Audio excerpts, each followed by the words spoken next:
Um,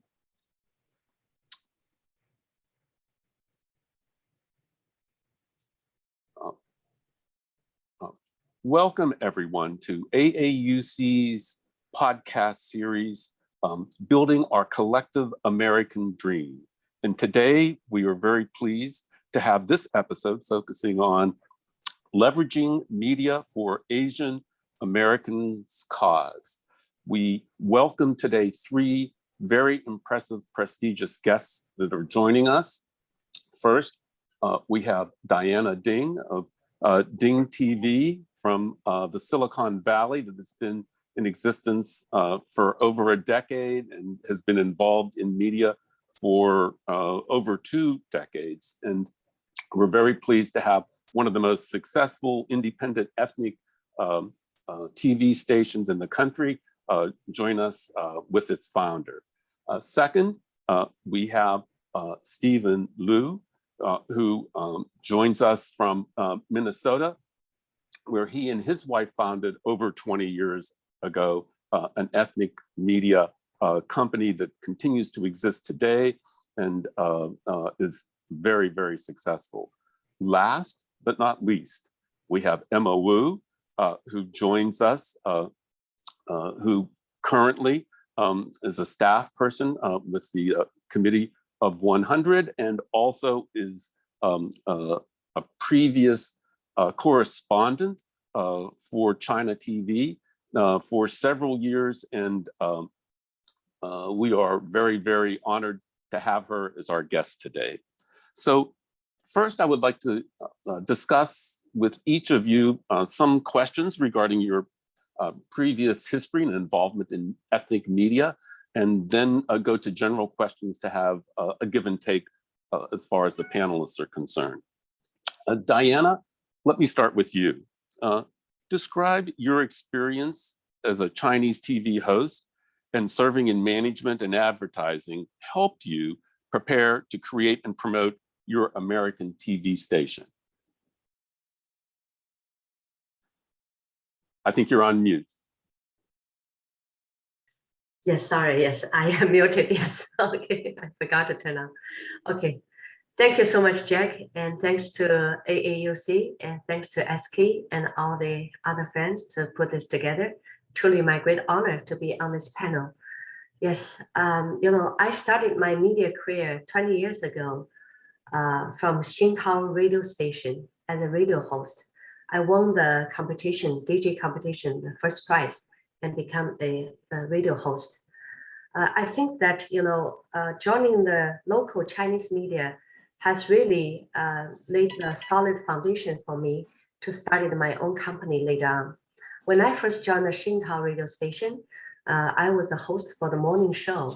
I'm the one with my colleague Tang Ling and Jia Yuzheng to start the early radio at 7. So we need to be there at 6 o'clock.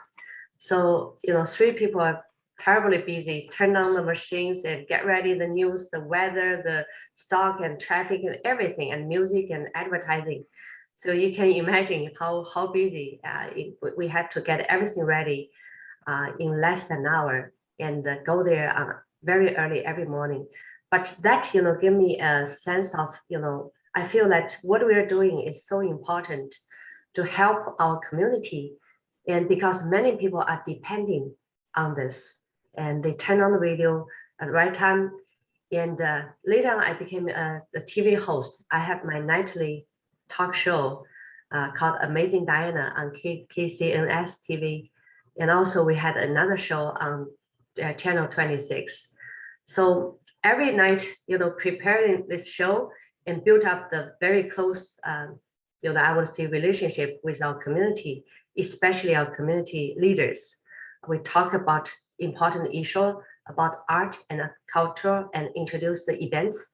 I think that's really, very helpful and laid a solid foundation, build a bridge for me and our community. Thank you, Jack. You muted yourself too, Jack. It's good for the goose. Yes. Diana, your second question, why did you decide launching an internet TV station And do you think it helps you connect to and expand your audience by using such a platform? That started on 2008. On that year, I went to a startup competition. I saw a startup company pitching a technology live stream. And immediately I feel like that's the trend for future TV. People don't need to sit on a certain place and glare at TV screen, and they can interact anywhere, anytime. So I talked to the founders and say, oh, why don't we, try that with the TV? So I invited him to our company TV station, but my boss at that time, he didn't really believe that's the future. He told me that, well, I will allow you to test that, but come back to the, the something, more meaningful is to stick on the traditional TV. So I know that we think so differently. So I quit my job and started my own company. And he's very kind. He said, well, I'm going to reserve this position for you for 6 months. If, everything won't work out, you are welcome to come back. I never went back. Yes. Well, very bold of you, and your obvious success tells the story that he had to wait longer than 6 months for your return.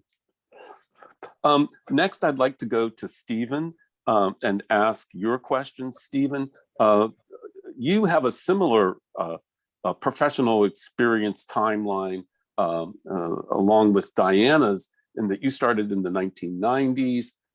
With regard to your media company, Asia Media Access. Tell us a bit about how you came to launch the company, and describe how you came to develop, in particular, the RICE program, Reaching Immigrants with Care and Education, and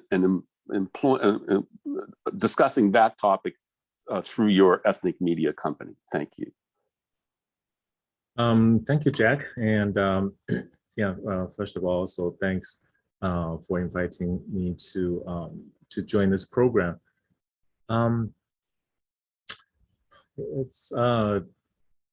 It seems quite convoluted in some ways.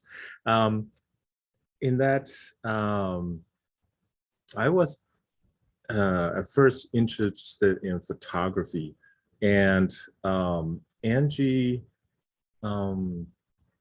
being up, and our family immigrated to the US in 1974 when I was still in high school. Angie came later to the States as a student and in college, studying her master's in theater arts. After we met and then moved to Minnesota from Iowa, she was the one that got interested in producing videos, and so our photography and video kind of went together. But I think Angie's idea has always been about making videos about the Asian experience, and so being Asian American in the US.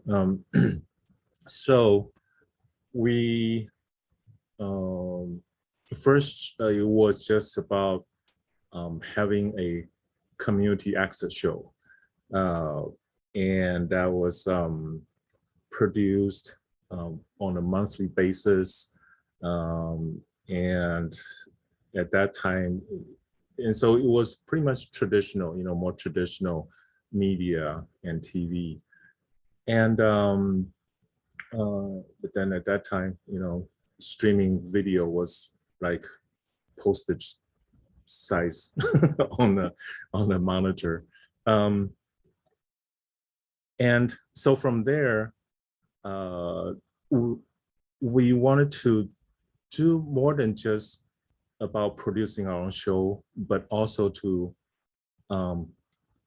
have and teach access to a skill to immigrants that can then tell their own stories and write their own stories and produce that.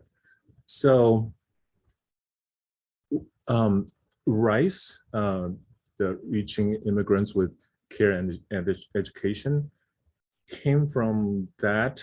And at first, in the 90s, it was about getting the new Southeast Asian immigrants, mostly the Hmong population, get their boys off the street, because at that time the Hmong gang was quite an issue in St. Paul and Minneapolis as well. St. Paul at that time even had a Hmong gang task force, and there were at that time kind of experiencing what the Black Americans have always experienced with the police. So, so for us, it was to just get them off the street and teach them something useful, and hopefully, channel their creativity to a more useful venue that they can even, learn to tell their own stories. And so, but currently with RISE, it has evolved to more about, we came from the place of just trying to fit in because we live in their world. Like my dad used to tell me, after we moved here, we're living in their world. And so, so it's still a very first generation immigrant kind of mentality. And then, from there, we kind of become caught in between two cultures type of things. We have, it's about smelly lunches that, a lot of Asian kids experience when they first, we were in Iowa. We were my brother and I were the only two Asian kids in our high school. And, so we bring our own smelly lunches and people gonna go, "Ooh, what are you eating?" type of things. And I think to now, I think it's more about knowing about healing that transgenerational trauma, and that we need to reclaim our own culture to start that healing process. And so it's at that stage right now that we're training the next generation about looking into their own heritage, culture, and their own languages, and using media as a tool to develop materials and products for their own communities. And so to follow up on that, which is an excellent point, what role do you see the media technology having in promoting the arts and culture of ethnic communities? Well, it's definitely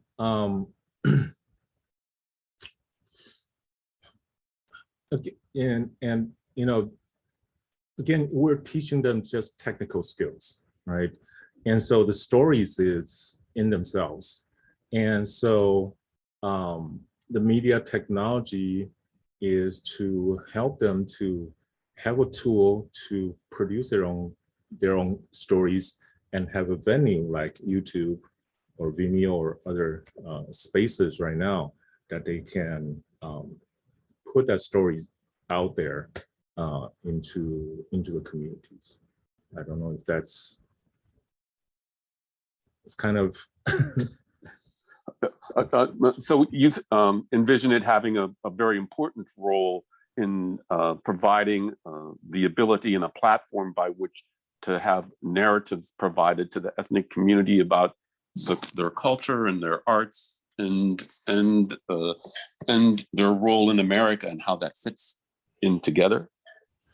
Yeah, and I'm sure, so the Hmong, especially, the Hmong community, of course, is the largest here in Minnesota. And so for us, we do have a lot of connection with the Hmong community in that, both Angie and I came from Taiwan. But our connection with the Hmong community is definitely deeper, and one also because there just aren't that many Taiwanese here in Minnesota.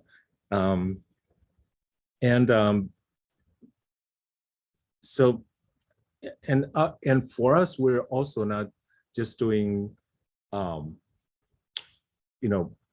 media. We're also doing performing arts. So dance is also another venue for them to go in, and K-pop is big with among community, among teens.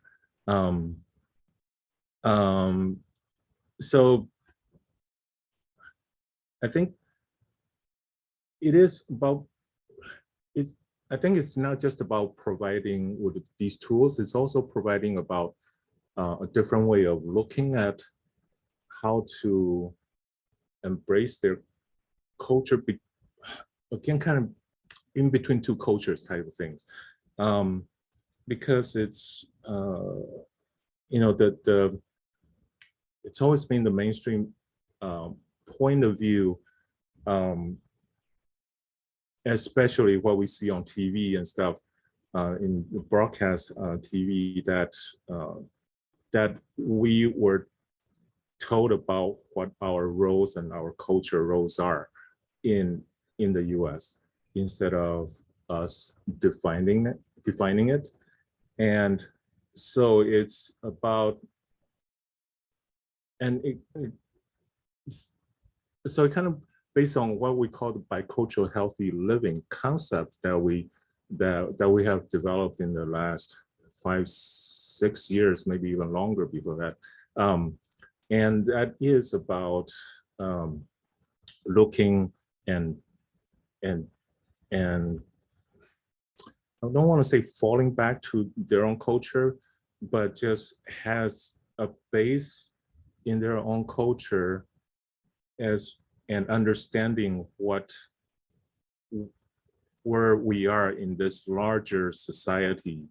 And so looking at it that way, to be able to develop these messages and stories, and kind of say, what are we as Asian Americans, or more specifically Hmong Americans, Chinese Americans, whatever.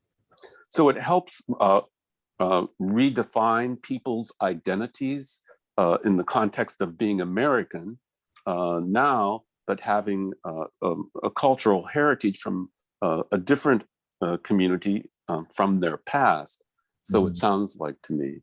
And yeah, like shamanism is still a very large part of the Hmong community, and how they, with their belief system and their culture rooted deep in that, the shamanism and their different not tribe. What am I trying to think the word here? heritage. But there are like 7 large can't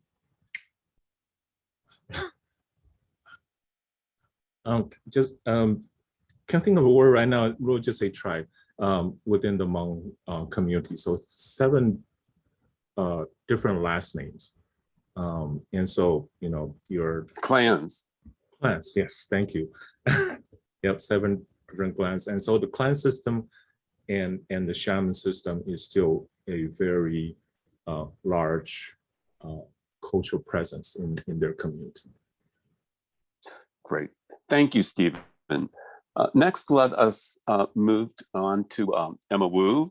And Emma, again, welcome. Our first question for you is, how has your experience as a producer and news editor for CCTV and promoting branding and public relations on behalf of the private sector affected your ideas about how to communicate with an American audience? And how does that help you in your role as an advocate for the Committee of 100? Well, first of all, thank you, Jack and AAUC, for inviting me, and my great pleasure to join the conversations here today. A little bit about myself. So I am a first generation of a Chinese immigrant. I have worked as an international journalist, a TV producer, a multi-sector communications and marketing manager. I was educated both in China and the US, have worked in Beijing, Washington, DC, and New York. Currently, I'm working for Committee of 100, a nonprofit US leadership organization of prominent Chinese Americans with the dual missions of promoting the full participation of Chinese Americans in all aspects of American life and constructive relations between the US and Greater China. My responsibilities here is to manage the media relations and the communication issues. Now, back to your question about my ideas or inputs on how to communicate with an American audience in my different roles as a journalist, a market communication manager for corporate and NGOs. As you know, like my personal career track has been changing in the past decade, which also means my target of the audience or my clients has relevantly shifted. 10 years ago, I was a foreign journalist for China Central TV based in Washington, DC. The audiences for our Mandarin programs in the US were those Mandarin speakers, with the majority of them first generation Chinese immigrants. And then about 5 years ago, I became a brand marketing director for a private company based in New York. And our targeted customers were business travelers between US and China. Now I am a communications manager for Committee of 100. As I mentioned, it's a non-for-profit US leadership organization with the dual missions. One of them is promoting the full participation of Chinese Americans in the American society. And with the mission of a Chinese American inclusion, our audience, in my opinion, is actually the whole American society.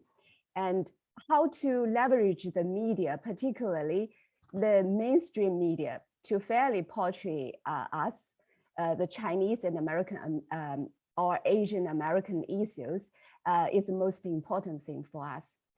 We all know, like historically, Chinese and Asian Americans have been underrepresented in the US mainstream media, or if so, just like negatively.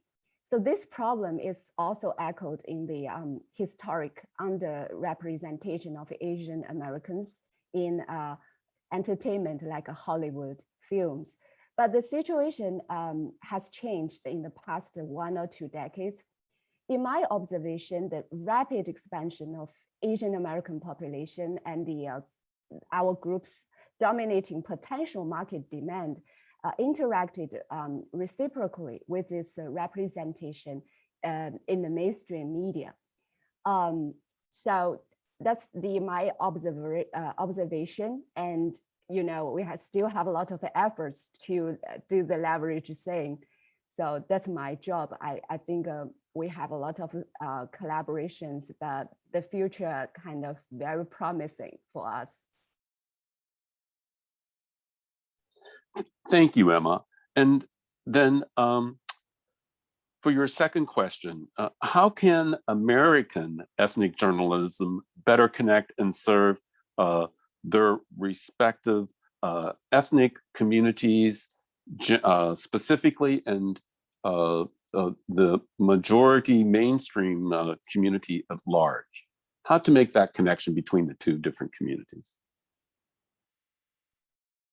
Yeah, I find like many potentials, first of all, for the collaboration between ethnic media and the social impact organizations, just like us, AAUC and the Committee of 100, particularly when we share the same missions of Asian American inclusion and diversity.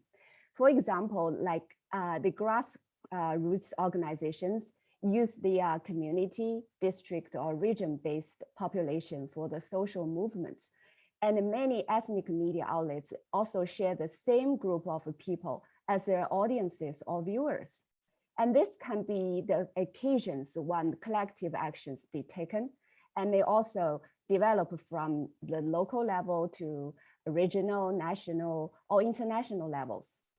Just in short, we are all built with our communities, and our communities would also push the media for what they want.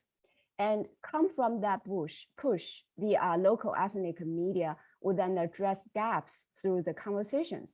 And the communities with their desire for connecting and the information, as well as their needs for voices and representations, would be motivated to organize impact campaigns or organizations to change the society for further inclusion, diversity, and advocacy. And my understanding is like we as the media outlets, organizations, or media workers, we can never complain about the audiences or our clients, customers. But we also cannot, make choices or decisions for our customers. But what we can do is always provide the products and the services they need. I feel it's not practical to compete with the mainstream media outlets for the Asian audiences, viewers, but we could move forward with a kind of alternative impact media approach. Actually, many Asian Americans have already venturing into digital spaces to launch new forms of media ever from the beginning of this century. Several of them started like blogs. This kind of like self-published, independent, identity-focused bloggers actually became the online Asian American media. They functioned as autobiography and also as community bulletin boards. And for social media areas, we have the influencers, but now also as the KOLs, or they call like a key opinion leader, and can be defined as someone who's considered a connoisseur of a certain topic and whose opinions are respected by their public, thanks to their reputation they have built. Much like influencers who are already well known in Western world, I think KOLs are now very crucial in the overall digital marketing approach in e-commerce in Asia. So I observe all the forms of new media, partly as the Asian Americans' reactions to frustration at our continued underrepresentation or absence from conventional media.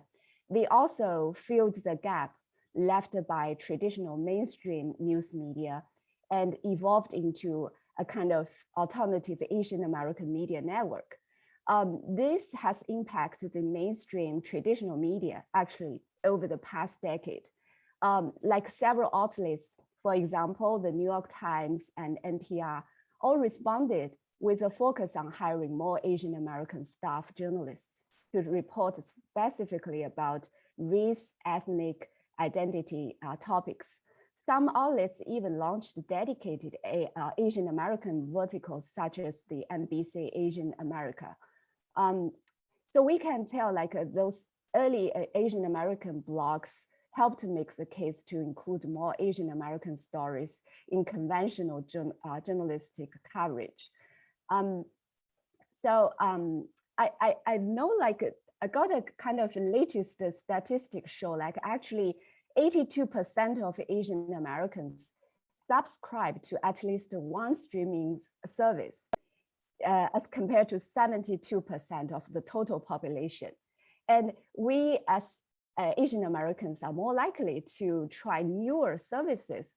So I believe no media marketer can overlook this market potential. Back to you, Jack. Thank you so much, Emma. And I want to follow up, Diana, with you on a topic that Emma was just mentioning about alternative approaches as far as ethnic media is concerned compared to the majority mainstream media approaches. I've noted it in looking at your professional history, Diana. You've taken an approach that's very unique and specific, and I thought very smart. In 2016, you started the the Silicon Valley Enterprise Festival, which I think is a very unique approach that my guess is no one else attempted to do beforehand. And then in 2018, you started the Civic Leadership Silicon Valley Business Forum. Again, another approach that I think mainstream media has not taken. Please correct me if I'm mistaken. And then your involvement with generally the Chamber of Commerce in the Silicon Valley, and your development of an expertise and knowledge with regard to the industry there and how it goes forward. I find those to be unique approaches. Expand on that if you would, Diana. Thank you. Well, thank you. Thank you so much, Jack. And thank you, Emma. And thank you, Emma. Emma has did a lot of research. And yes, that's very helpful. And we really would love to work with Emma and Steve and after this panel. Thank you for your question, Jack. I feel like, when we are talking about our community, our Asian Americans, we have to know that we are here. Why are we here? And why we come to this country, what we stand for. So I joined Rotary Club about 12 years ago. And when I joined the Rotary Club, and one day a gentleman asked me some questions, really shocked me. He said, "You Chinese come to United States, live in Cupertino, buy expensive house, and send your kids to the best schools. And what have you done for our community?" That's really, shocked me at that moment. I feel like, this is so important, even though you're smart, you're successful, you're rich, but what's good for the community? So since then, I spent lots of my time getting involved in the community. I served in Silicon Valley Central Chamber of Commerce, and later on I was elected as a board, board director, and also served on Rotary Club for 12 years, and Heart of Hope and many nonprofit organizations. And I also have learned a lot from my mentor, Mr. Sandy Chow, and SK, I would say, Mr. Sandy Chow used, he told me that, there are, as an entrepreneur or as anyone coming to this country, there is some steps. The first step is, you receive the help. It's not like you asking for help and with other people. It's like you humble yourself and know your limit and willing to receive the advice. So you receive the help. And then you help yourself. You help yourself become successful. That's the second stage. And when you become successful, the third stage, you offer help to other people. So it's receive the help and help yourself and help the others. So those are the things I always remember, and I wrote down and put it in my office. And I feel like, this is the whole meaning of why we're here in this country. And this is how you define the success. And Mr. Sandy Chow have set a very good example for me. And he's the one that, get me involved in many of the, civic leadership. And we understand the issue of our Asian Americans. Another thing why I started all these events is because I feel that events, only through the events, you will connect people. That's a direct way for you to connect with people. And sometimes, organizing events requires lots of effort.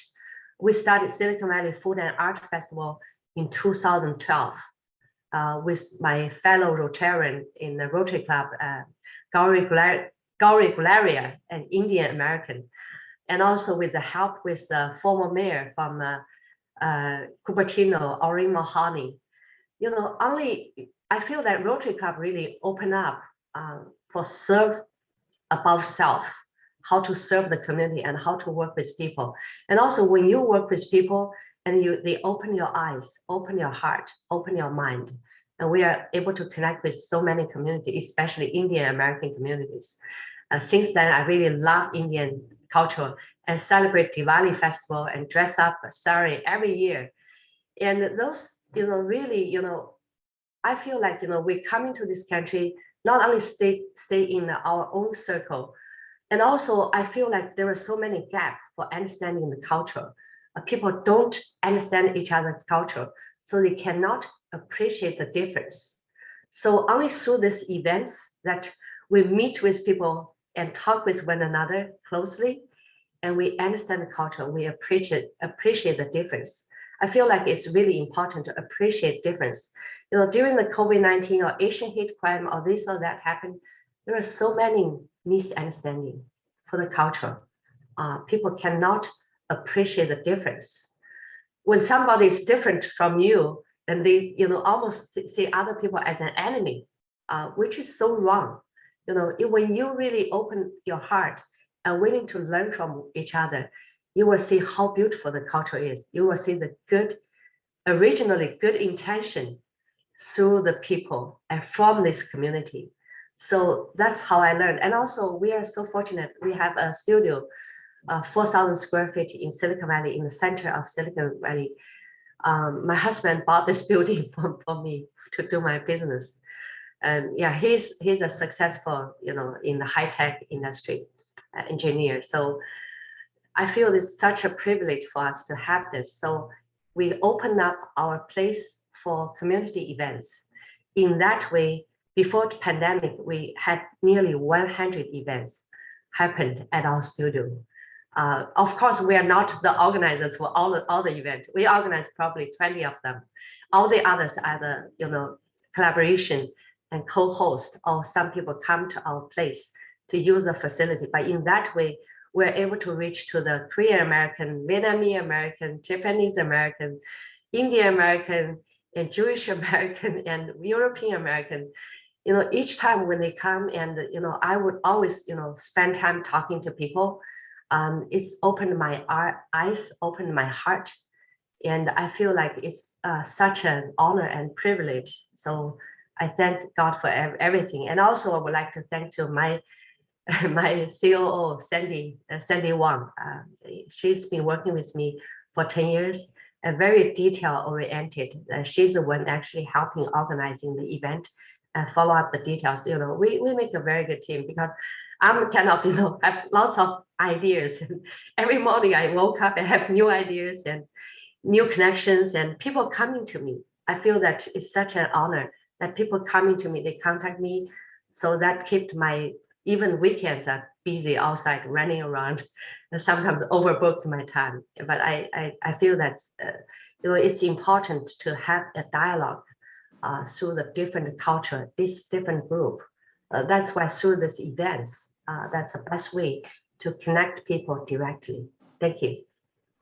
Thank you, Diana. Stephen, let me go to you and provide you with an opportunity to respond to Diana's point with regard to communicating cultural differences and commonalities, and how your company has incorporated that kind of an approach, and have you incorporated that kind of approach as far as the Asia Media Access operation is concerned? Okay. So I think, yes, on commonality, I think personally, I feel it is such an important base for us to grow together. And I heard a long time ago that it's double-edged sword, in that early days, when you have 3 TV stations, 3.5, 3.7, PBS being the 0.7 at that time, the narratives of news reporting is, it creates a commonality for the whole nation, and everybody have about the same understanding of where things are and so forth. And so it was much easier to communicate. But then at the same time, the other side of the coin is that it doesn't allow for other voices that that doesn't fit the narrative. So in that, commonality is important, is that we have understanding of where our roots are in the Asian community, where our common interests are, our common in this whole region of Asia, where our commonality lies. At the same time, there's so much differences and diaspora that extends to the whole other half of the globe, right? So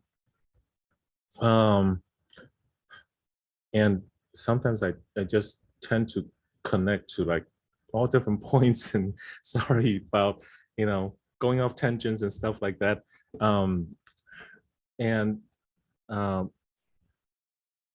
So for us, it's for each community, for each individual person, their stories are different. And so what we can provide is a framework for them to work on from the bicultural healthy living concept, and then teach them a tool, give them a tool to learn how to tell stories, how to write stories, and how to present it. I think is probably the best way for us to come from, instead of trying to tell their stories from our point of view, let them tell their stories. And so I think that is our framework at Asian Media Access, is to give them these tools and these concepts of how to look for stories and understand where they're coming from and what environment they're in, and allow them to go from there. Thank you, Stephen. And I want to follow up on that point next with Emma, and say, with regard to the stories that are told, what role do you think ethnic media has as far as uniting Asian American voices, promoting their interests and concerns and challenges, such as with regard to public policy issues, the China Initiative, the Atlanta killings, the disinformation that has occurred over the past year and a half with regard to COVID, and also the coverage with regard to hate crimes. These are issues that affect Asian American community members, and I'm interested in what your perception is as to the role of ethnic media in addressing, confronting, and explaining and focusing on those kinds of issues going forward. Emma. Yes, so I'm very impressed by Diana and Steve's comments about, about like differences, or,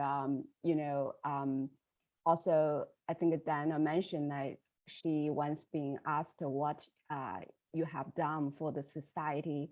And I really appreciate, like, the Asian American, the organizations and the medias, the kind of commitment to, really want to do something for the society. And I feel like through that, I also feel like it's one thing is like, it's still like because of the under representation in the media about, Asian Americans' contributions in the history. Like our organization, the Committee of 100, actually has just done a report earlier this year about, it's called From Foundations to Frontiers. It's actually, it's a kind of the report about, Chinese Americans' contributions to the American society in the past 175 years in all, aspects of the society. But I mean, because of we are underrepresented, so it's not covered in the dominating media. So very few people know about our past, our contribution. It's like just overlooked. So I feel like we Asian Americans were once a group stereotyped as kind of perpetually foreigners, and a group very small to have diverse opinions. But thanks to the rapid expansion, we are like some 20 million population for Asian Americans in the US. And we are from, so many countries and regions, and we are so diverse. And now with the capital, with the rising grassroots activism, so this all paved the way for a kind of renaissance in media representation. And also for a reach of historic milestones for civic engagement. Also about kind of differences, I found like a kind of a social, kind of theory called multiculturalism. So it's a forms like ethnic diversity and aims to improve societies by valuing the many different cultural contributions. But on the other hand, multiculturalism also resists acceptance into, established legal or cultural traditions, while like valuing and respecting alternative cultures. So this sounds something like challenging for Asian Americans, at one time we have to, kind of respect the differences, but on the other hand, we still have something, kind of dilemma. Should we, kind of submissive to the dominating, cultures and, kind of dominating even like the rules or legal system. I feel like its approaches may be helpful if we, providing understanding of the diversities and kind of as practitioners like us, we maybe deal with the in practices.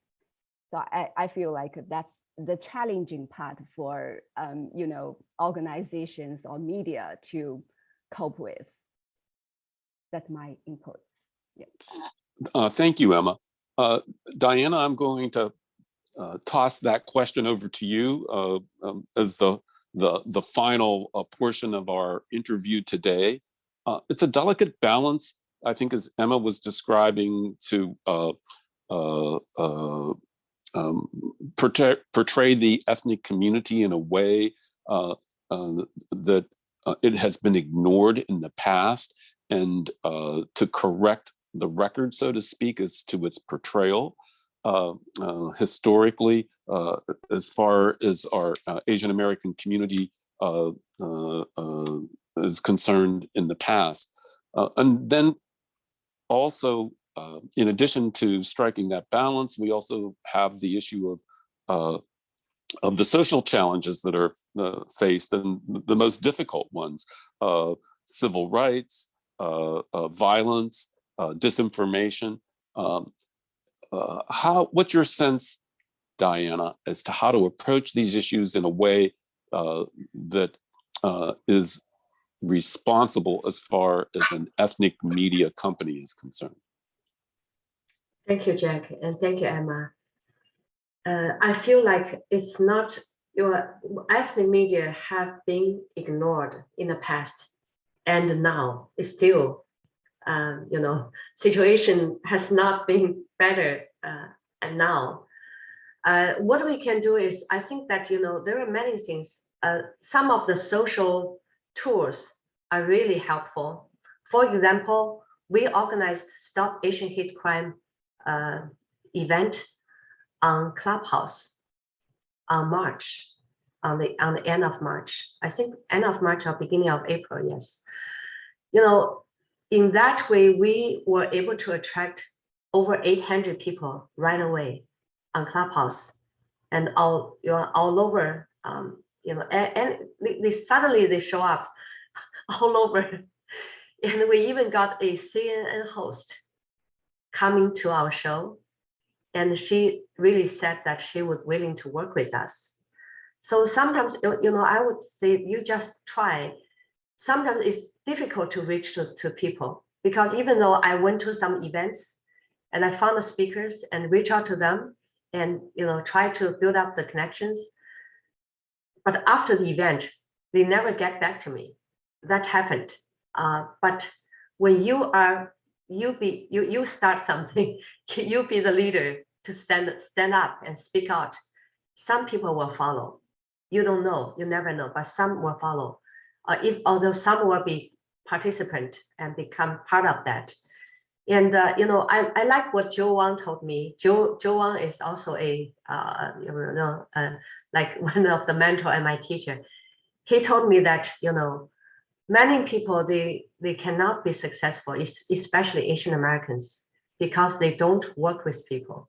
So working with people is really the most important skill, and to see how can we help them become successful. So even though we will say, oh, we're so limited, we're so small, we lack of resource, we lack of people, we lack of money, but as long as you have the heart, willing to contribute, willing to serve, willing to help, you will build up the connections. You have the heart, and God will do the rest. That's how I learned. Yeah. So I would say that we're here, we're willing to help, we're willing to serve, we're willing to work with all of you. You just go out and leave others to God.